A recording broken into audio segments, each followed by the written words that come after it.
No niin. Mä oon joutunut eräässä tämmöisessä ryhmässä tämmöisten kiusaajien uhriksi. Siinä ryhmässä eräs herra sanoi, että mä oon narkkari. Sitten oli eräs naisoletettu, että mulla on, tai olen rajoitteiden takia epäsopiva tämmöiseen ryhmään. Ja sitten eräs toinen henkilö niin rupesi väittää, että on joku toinen, mikä en ole. Ja ihmettelin kovasti ja ylläpidollekin on maininnut asiasta. Ja itse lensin tästä ryhmästä pois.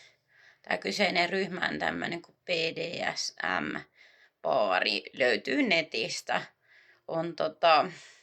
On tämmöinen, missä voi jutella erilaisista jutuista, tehdä treffejä ja sun muuta. Ja erilaisia on chattia ja muutamia muita juttuja. Ja ihmettelen kovasti niin kuin ihmisten rajoittaneisuutta tai sitä, että he ovat sitä mieltä, että kaikki ihmiset tervetulleita, vaikka kyseisessä ryhmässä kaikki sanoo, että kaikki ovat kuulemma suvaitsevia ihmisiä ja ihmetyttää tommonen, mutta se on just se, että kun aikuiset ihmiset, joille ei ole muuta elämää, niin heillä on tarve sit avautua, että tässäkin tämä yksi näistä henkilöistä, niin hän kuvittelee olevansa parempi. Hän on ihan koko ajan, kun on ollut siellä ryhmissä. Toki olen välillä vaihtanut eri nimeä ja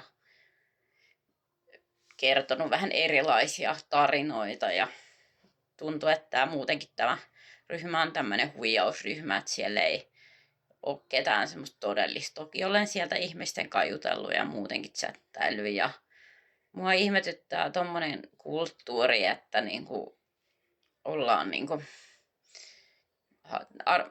voidaan arvostella ihmisiä ihan sen takia, että ollaan kuvattomia ja ei olla oikealla nimellä, että ollaan ihan muulla nimellä. Ja se, että on ollut tosiaan ylläpitoyhteydessä, mutta ei ole sieltäkään tullut mitään. Ja ihmettelen kovasti, niinku, että tämäkin herra niin on joskus aikaisemmin hänen kanssa chattailu ihan hyvillä mielillä. Ja tämä itse asiassa tämä yksi nainen, jonka mielestä vammaiset ihmiset ei kuulu tai saa olla tuommoisissa ryhmissä tai muuten rajoitteiset, niin hänenkin joskus ihan muutama asiallinen yksityisviesti laitettu, mutta hänellä on hirveä selvästi tarve niin kuin pönkittää sitä omaa huonoa oloa. Ja musta tuntuu, että siinäkin ryhmässä on paljon ihmisiä, millä on huono itsetunto, että heidän tarvii pönkittää sitä omaa huonoa oloa muilla ihmisillä tai muiden ihmisten jutuilla. Ja se on ikävää, koska se kertoo aika paljon kuitenkin ihmisestä, että minkälaisia ne on. Ja ei kaikki väittää olla rehellisiä, ystävällisiä ja kaikkea, mutta pakko sanoa, että kaikkea muuta kuin tuommoista. Kyllä se jotain kertoo niistä ihmisistä ja niiden ihmisten ajatuksista ja mielestä ja ajatusmaailmasta, miten suhtautuu toisiin. Että toki itse sairastuin viime syksynä, mutta on nyt ollut kotona ja on niin kuin elämä ihan ok ja itseäni kiinnostaa toi kyseinen genre ja siinä ei ole mun mielestä mitään pahaa, jos haluaa jutella ihmisten kanssa ja muutenkin, niin viettää tuommoisessa aikaa. Ja toki nyt kun on ollut saikulla, niin mulla ei ole muuta kuin aikaa.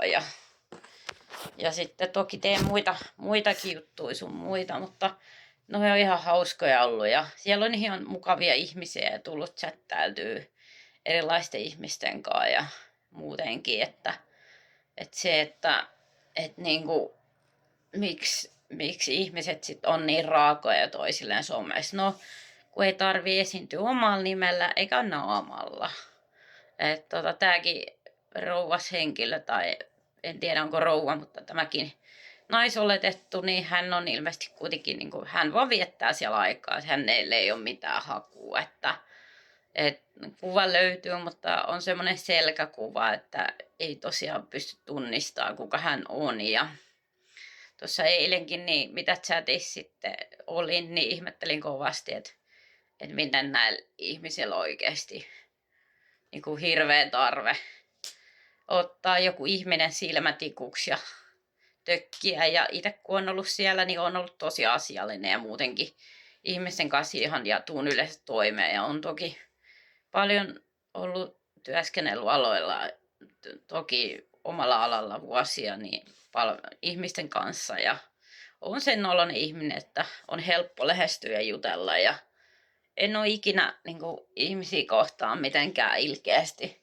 ollut, että joudun tälle naisoletetulle kyllä kirjoittaa ja ihmettelin kovasti, että mikä tarve hänellä on ollut tuohon silmätikuksi ottamiseen, että onko niin, että hän itse on, hänen oma vointi on niin huono tai hän on muuten vaan niin kuin semmoinen ihminen, jonka mielestä kaikki on ihan skeidaa ja kaikki muut ihmiset on skeidaa ja kukaan ei ole, niin kuin, että hän on itse täydellisyys, että ei ole ketään muuta yhtä täydellistä kuin hän, mutta ei voi tietää, hän ei ikinä vaivautunut vastaamaan tuohon mun viestiin ja muutenkin sitten kun olin siellä chatissa juttelemassa, niin siellä sitten erään henkilön kanssa juteltiin niitä näitä ja sitten tämä henkilö vahingossa erehtyi sitten sinne julkiselle puolelle avaamaan juttuja ja sitten sitä eräs naisoletettu otti kimmokkeen ja sitten siellä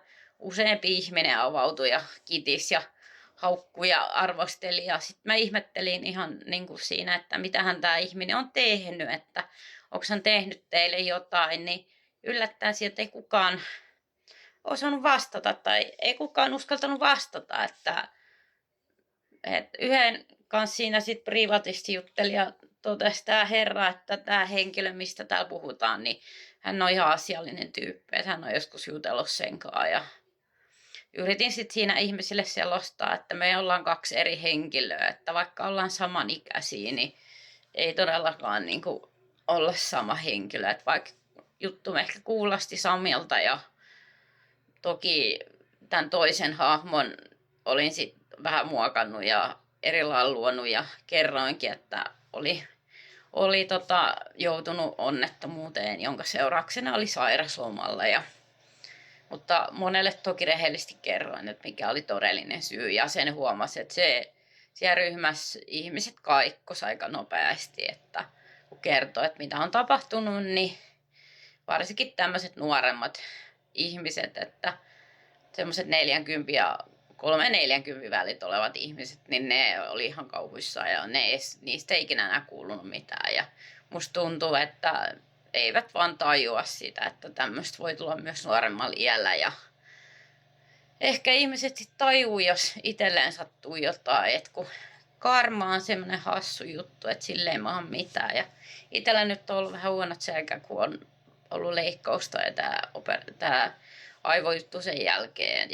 Mutta onneksi tässä on menty kovasti niin kuin eteenpäin ja hommat sujuu ja tehnyt duunia ja muutenkin. Ja nyt en ole ehtinyt täällä hirveästi chattaa, mutta on ollut jo niin kuin helmikuusta alkaen kotona ja ensi viikolla on tarkoitus lähteä liikenteeseen reissuun. Ja tänään mulla on semmoinen ajotesti, joka kuuluu tähän neurojuttuun, että olen menossa semmoisen tänä iltana, jotta katsotaan ajokuntoa ja siitä, että pärjäänkö liikenteessä. Ja se on ihan hyvä, koska sitten ainakin on joku varmistanut, että ja antaa joku myöntävän tai kieltävän lausun, että mitä saa tehdä vai saako tehdä mitä. Ja se on ihan hyvä, koska siinä on sitten sekin, että ei tule sitä ongelmaa, että lähtisi ajamaan tonne ja sitten sattuisi jotain.